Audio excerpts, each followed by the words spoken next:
Bienvenue dans le podcast Et puis quoi encore, le podcast pour les soignants qui aiment leur métier mais qui en ont marre des à côté. Avoir appris à soigner, rééduquer, mais pas à gérer un cabinet. Être soignant, mais devoir aussi être secrétaire, comptable, psychologue, et j'en passe. Avoir l'impression de devoir absorber des demandes, des attentes de plus en plus envahissantes, de devoir réaliser des actions qui ne devraient pas nous incomber. Et puis quoi encore? Si cette question vous traverse l'esprit de temps en temps, ou très souvent, alors ce podcast est fait pour vous. Ici, on va parler de la réalité de nos cabinets, de charge mentale, de relationnel avec les patients, mais aussi avec nos collègues, de confiance en soi, de culpabilité. Pas pour se plaindre, mais pour apprendre à faire autrement. Je suis Kathleen, orthophoniste en libéral depuis une dizaine d'années et fondatrice d'Équilibre, où j'accompagne des soignants qui veulent reprendre le contrôle sur leur quotidien, s'organiser sans s'épuiser, qui veulent une activité plus rentable mais pas au détriment de la qualité de leurs soins, bref, qui souhaitent atteindre un équilibre entre leurs envies, leurs besoins et leur quotidien. Et si j'ai créé ce podcast, c'est parce que j'entends très souvent les mêmes phrases. Tu sais, j'ai pas le choix, hein, c'est comme ça en libéral, faut faire avec et puis c'est tout. Je verrai plus tard. Je travaille beaucoup, mais j'ai l'impression de jamais en voir le bout. Et souvent, derrière ces phrases, il y a de la fatigue, de la lassitude, de la solitude et même une forme de résignation.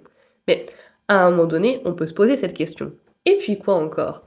Jusqu'où on va accepter de fonctionner comme ça? Jusqu'à quand on va confondre engagement et sacrifice? Jusqu'à quand on va croire que s'oublier est une condition nécessaire pour bien faire son métier de soignant? Qu'on doit passer après les autres? Ce podcast, ce n'est pas un endroit où je vais vous dire quoi faire. C'est un espace pour penser autrement, prendre du recul, comprendre que non, ce n'est pas normal d'être épuisé toute l'année.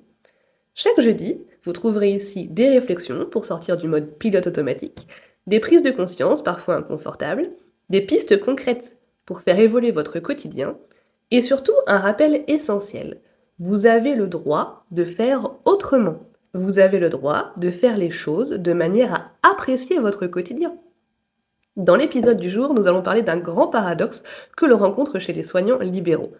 On a choisi ce métier pour aider, pour soigner, pour accompagner, et on se retrouve à passer nos soirées à faire de l'administratif, à tenter d'anticiper des charges, à angoisser au vu de la journée qui nous attend le lendemain. On veut bien faire, on veut faire au mieux pour les autres, mais au détriment de sa propre personne.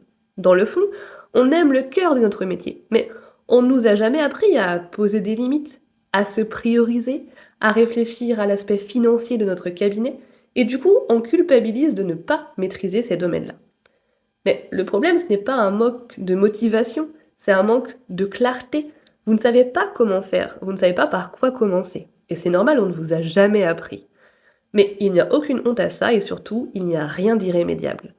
Le danger, ce n'est pas d'être dépassé, fatigué, de ne pas savoir comment faire. Le danger, c'est de s'habituer à une situation qui ne vous convient pas. Cela nous entretient dans un engrenage qui nous mène au surmenage, à l'isolement, il empêche toute remise en question et surtout, il nous fait croire que le problème, c'est nous. Alors que souvent, c'est notre organisation, notre rapport au temps, notre rapport à l'argent. Aujourd'hui, ce que j'aimerais vous insuffler comme réflexion, c'est qu'il nous est possible de passer de ce mode je subis à celui de je choisis. Et pour ça, j'aimerais vous poser une question aujourd'hui. Si tout était possible, s'il n'y avait pas de contraintes d'organisation personnelle, pas d'injonction sur les horaires, pas de contraintes financières, pas de contraintes sur le nombre de patients qu'il faudrait accueillir chaque jour, à quoi ressemblerait votre quotidien de soignant idéal? Le changement commence rarement par une révolution, mais il commence souvent par une prise de conscience. Vous prioriser, ce n'est pas être égoïste. Vous avez le droit, vous méritez un quotidien qui vous respecte. Mettre des limites, ce n'est pas manquer d'empathie. Vouloir bien gagner sa vie ne va pas à l'encontre d'être soignant.